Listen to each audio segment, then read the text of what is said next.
watching Talking Heads. Our special guest today is Barbara Ward, a community leader and also just elected as President of Australia Indian Business Council of New South Wales. She has over 20 years experience in non-for-profit and many charity works in Australia and overseas. So we are very glad to have Barbara here to be on program today. Barbara? Thank you, Brendan, and thanks for that wonderful introduction this morning. I really appreciate being on this program.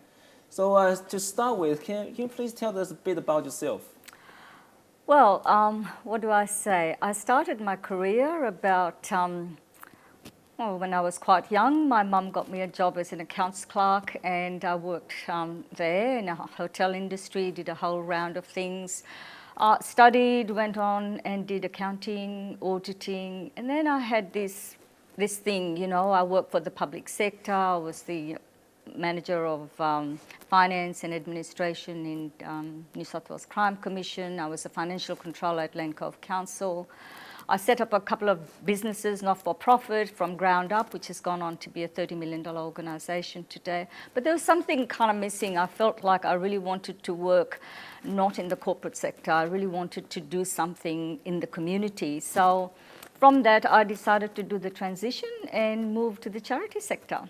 Yes, you have a fund experience in fundraising and charities works, and we know that you are very concerned about many diseases and cancers patients, such as the lupus cancers and all the patients related to all kinds of rare disease problems. So what drives you and motivates you to be in this sector? Well, the drive is that, you know, I believe more and more that charity sector, not-for-profit sector, is the third sector that is doing really good work in the community, because the governments can't continually provide for people. So the charities are the ones that's filling the gaps. What motivates me is the outcomes, the results that we get. I see firsthand almost every day the difference it makes with the work that I do. From the fundraising that I've done, the Integrated Cancer Centre that I raised $20 million for at the SAN, you know, it's a state of the art. And not only for today, but for years to come, there will be people who would go to this wonderful centre to get treatment. I believe our viewers will be very interested in the fact that you mentioned $20 million capital campaign. How do you manage that? With great difficulty. Look, a capital campaign is a very organised, very well planned, thought through process to get, because you've got your mum and dads who will give you the $10 to $100, but it's not going to do it. So capital campaign is very targeted. I look at who are the people who has got the capacity to be able to give to those sorts of things. Now, I was very fortunate. We had a donor who gave us $5 million over 5 years, or 4 years actually, to fund the project, and that was a kickstart. And then we had people, I went out, got a chairman, and we went out and pitched to individuals who were major donors. Towards the end, my campaign stalled at 14 million. And I'd been talking to a number of people about what was happening, and my campaign had stalled. And I had a donor who I had known for a long time. I'd been talking to him about what's happening, and then one day he said to me, well, how's the campaign going? And I said, well, I've stalled. So he said to me, look, I will give you some money. And anyway, to cut the long story short, he was wonderful enough to sell one of his properties and give me one single check of $7.5 million. And the money has been directed to the use for treatment? Correct, yeah. So towards the cancer centre itself. So the Integrated Cancer Centre has everything. It's a one-stop shop. Yeah. So tell us more about your experience with the SAN Foundation, which is one of the most prominent foundations in Australia. Look, when I took over at SAN Foundation, it didn't have a very good support base. Even though it's a very prominent hospital and been around for 110 years, the foundation had absolutely no prominence at all. So for me, not only did I go straight into the capital campaign, I also had to build the donor base. I had to build from scratch. So it was hard work. It was very challenging. But today, you know, I walked away from there with the foundation being one of the prominent charities on the North Shore. And other than SAN Foundation, we understand that you've been helping to promote the idea of nutrition and also the awareness of lupus. Can you please tell us a bit about that? Yeah.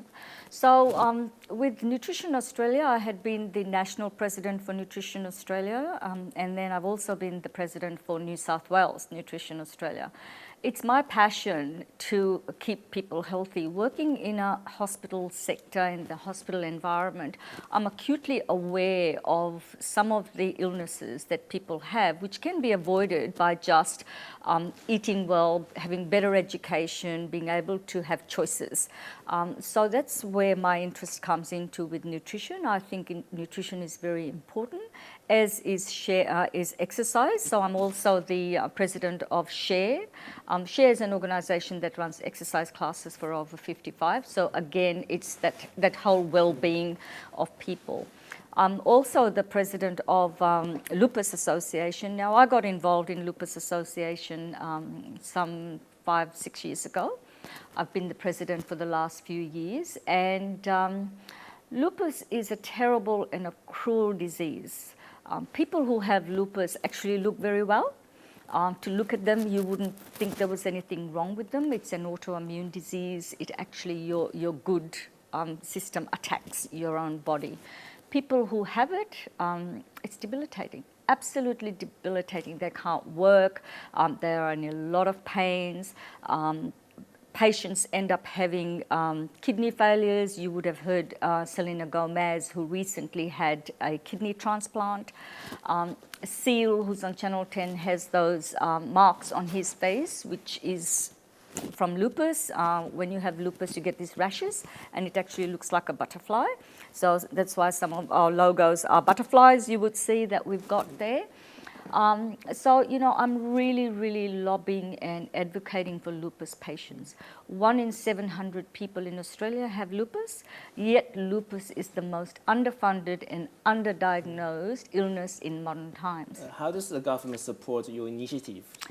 Well, look, this is not a criticism to the government. Lupus really hasn't been at the fore. So, for instance, you know, and not denigrating any other illnesses, they're all equally important. The AIDS Foundation gets a lot of money. Multiple sclerosis gets a lot of money, and lupus gets a very tiny sum of money from the New South Wales state government. I am now in that space now where I'm beginning to talk to the government, beginning to raise awareness, lobby, and trying to get them to talk about lupus. One of the things I want to do, Brendan, is to try and get the federal government and the state government to give us some funds towards research. We have very little research happening in the lupus area, and it's only through research we will be able to find a cure. We're also talking to pharmaceutical companies. Just recently had a very good conversation with AstraZeneca, who are on the platform looking at introducing some new drugs. So once again, I would be working with them to try and get those drugs onto PBS. We're in the clinical trials phase. Now, in America, lupus is actually well recognized and well funded. And in Australia, it's not. And it's almost like my personal, you know, mission to go there and do something for the lupus patients. So yes, yeah. That's definitely, we need more people like you to do this kind of job.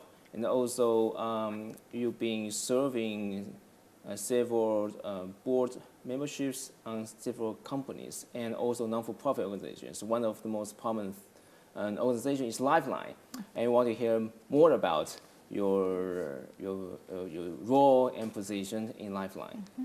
So I sit on the board of Lifeline Harbour to Hawkesbury. Lifeline is a wonderful organisation. It has been around for a very long time. We run counselling services, telephone counselling services. We run training for carers. We run a whole gambit of programs for people. Suicide has become a big thing, and depression has become a big thing. We live in a community now where there's an enormous amount of pressure, particularly on young people who don't seem to have the mechanisms within them to be able to cope with the day-to-day pressures of life. You will hear in the news about young people, and many of them you don't even hear where how many people have tried to commit suicide. Depression is a huge issue. I don't think it is my personal view that medication is the only way to treat people. Yes, it's one of the elements of treating the people, but with counselling, with services through Lifeline, we're able to help thousands and thousands of people every year to get back on track, to get their life in order again. And it's a most wonderful organisation. Once again, it's difficult in a crowded charity market to be able to fundraise for Lifeline. We recently had a book fair in Chatswood and we raised $100,000. And that was just incredible. And it was done through all the volunteers. Yeah, that's incredible. And with so many tasks and important positions on your hands already, keep you busy. So how do you manage your family life? How do you strike the right balance between work and life? Good question. Look, I try very hard to have a balance. My husband and I don't have any children. And, you know, it's a sad part of our lives. But, you know, instead of talking about we don't have children, what to do, I've put my energy into charity work.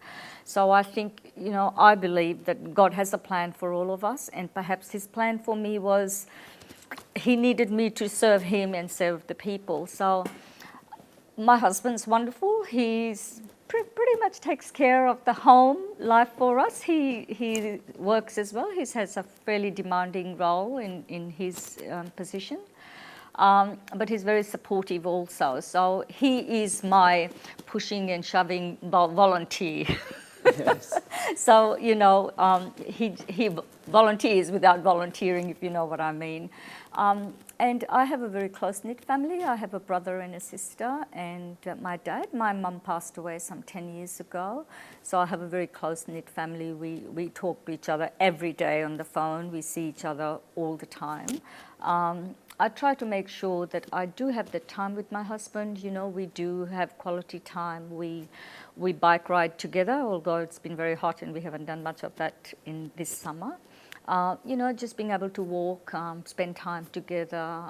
And he often comes to functions with me, so he's involved in everything that I do. So it's not this total separation. That's good to have a strong supporter like your husband. And also, outside these non-for-profit organizations, we understand that you just elected as president of Australia-India Business Council of New South Wales. And what's the linkage between this non-for-profit and this business council? Okay, so the Business Council is also a not-for-profit organisation. The Australia-India Business Council is a peak body that generates and has dialogues between the Indian government and the Australian government for trade. We already have a bilateral agreement between the two countries, and our role is to facilitate that, to bring in many business people within our organisation, and we're able to facilitate and give them a platform where they're able to work in Australia. Now, it doesn't only mean that it's for Indian people, it's actually for all nationalities who wants to be part of our organisation, who wants to go and work in India or have people from India come and work here. India is at a cutting edge. Now, you know, the Prime Minister of India is doing some amazing things with the changes, with some of the initiatives that he's bringing in, and there's a huge opportunity for everybody to have a piece of that action in India.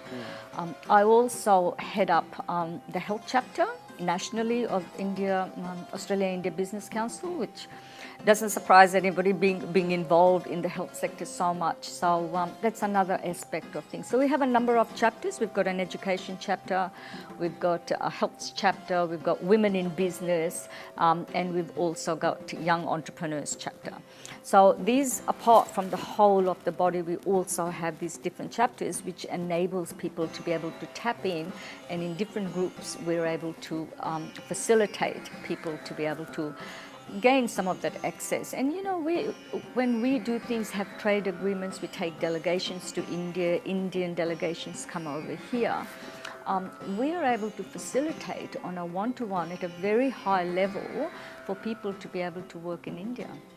So what's your vision as your role as president of the Business Council? Oh, well, I've only just been there a day, I think. I think it's the right time to talk about vision. Thank you. Look, my vision is, I think, number one is to grow Australia-India Business Council itself within New South Wales, to grow our membership, to be able to give an opportunity for a lot more people to have that really good dialogue between the Indian government and the Australian government, to be able to connect more with various levels of Australian government, and also showcase and demonstrate how beneficial it would be to work with India. I think, India will be like China, will be one of the countries that will do quite a lot of work in that space.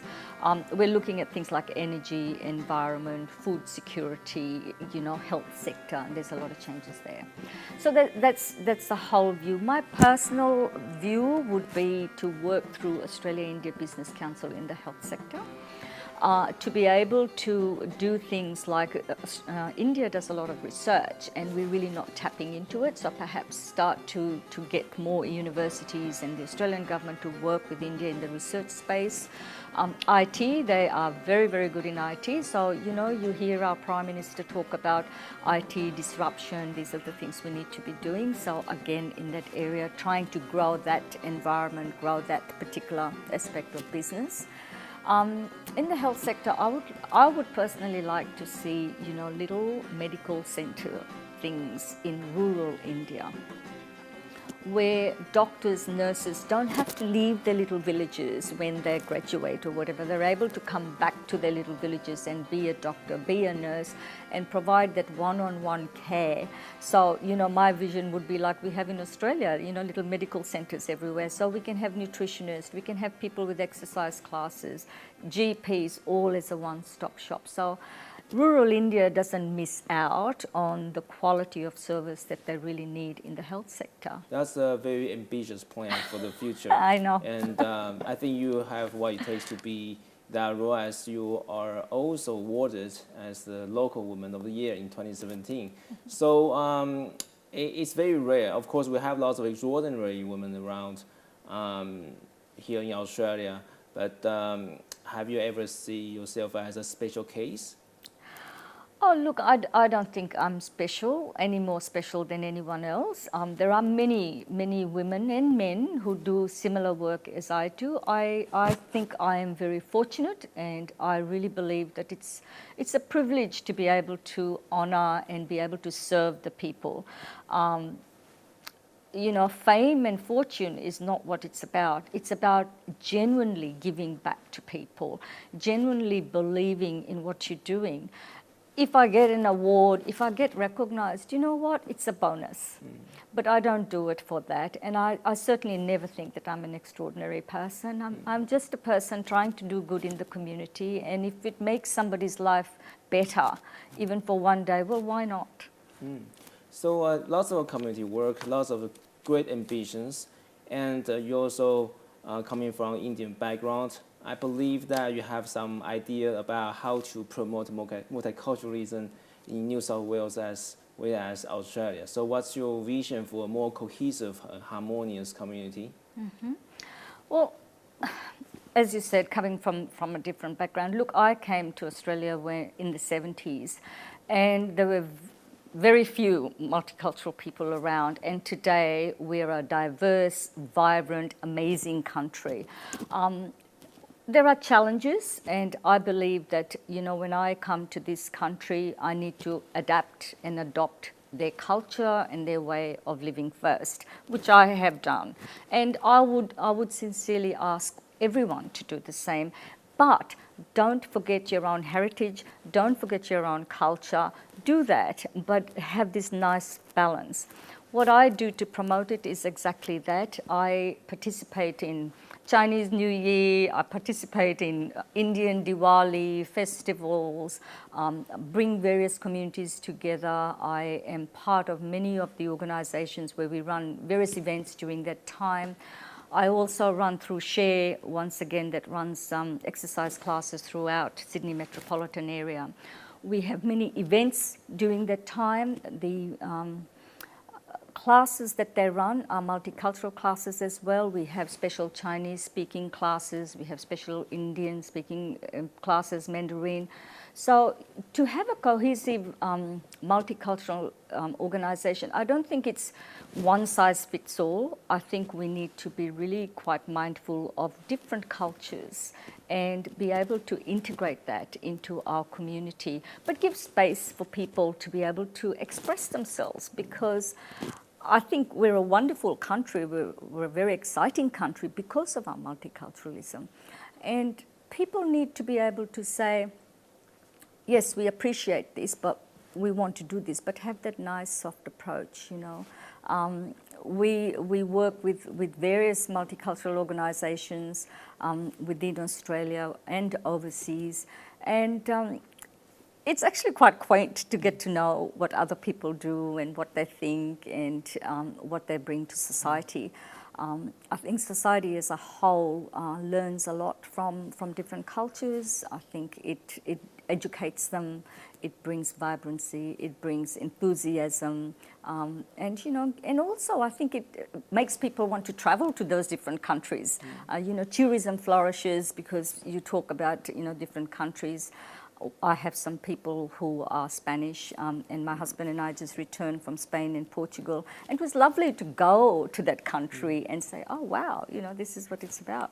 So with bound experience in so many different areas, does that ever occur to you that you want to be a politician? Look, I do get asked often if that is something that I'd like to do. For many people, it seems a natural progression for me. I really have no aspiration at this point in time to be in politics, but you never say never. You know, if at a particular time, if a particular party, my party, feels that they need me to be there to serve, and if it's an opportune time, I may do it. I don't know. But at the moment, I certainly have no aspirations, because I think, you know, political parties need supporters as well. And people like myself can support from the background by doing community work, doing good work without having to be a politician. And that's what I aspire for at the moment, is just being able to push the causes, make the difference, be able to deliver things on the ground. I mean, for instance, one of the things that I'm currently working on is feeding some of the homeless on the North Shore. So I am going to be talking to a number of people to try and see if we could have a place where we could serve people lunch. And it doesn't have to be homeless, it's for people who live by themselves or whatever. They come once a week or twice a week and just have some soup, bread roll, meet people, get together.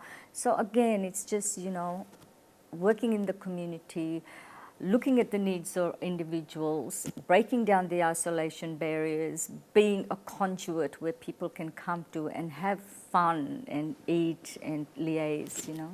So you just mentioned that you want to spend more time to make contribution to the private sector. So how do you think that the public sector can better support the private sector, and especially the job that you have been doing? Mm-hmm. So look, with the public sector, there's levels of public sector. Of course, there's government departments. I really believe that New South Wales government departments, and indeed throughout Australia, needs to work a lot better with the not-for-profit organisations. I work with a number of New South Wales health departments from different local area health service, and we have a terrific relationship. But I think there's room for improvement. People love to work with not-for-profit charity sectors because it comes from the heart, and they're there more at the front. We work more closely with it. Not diminishing the public service or the people who work there, because I think they do an amazing job, but they're at a desk in an office, not at the coalface. So I think there should be more liaison. I think also the public sector has a lot of red tapes for individuals or for not-for-profits to be able to work with them. I believe that we need to cut down some of those red tapes so that not-for-profits like Share that does exercise classes in the community, like Loopers looking for a cure, or Lifeline, or nutrition. You know, we need to be able to have a lot better access to, whether it be funding, whether it be the strategy, what is the government's priorities, and be able to have a better voice in what is going on in that sector. And I think, you know, I think the New South Wales government is doing a terrific job in breaking down some of those barriers and working a lot more with the community-based organisations. I'd like to see a lot more work done in that area though. Thanks for watching today's program. Our special guest today is Barbara Ward. Thank you very much for your time.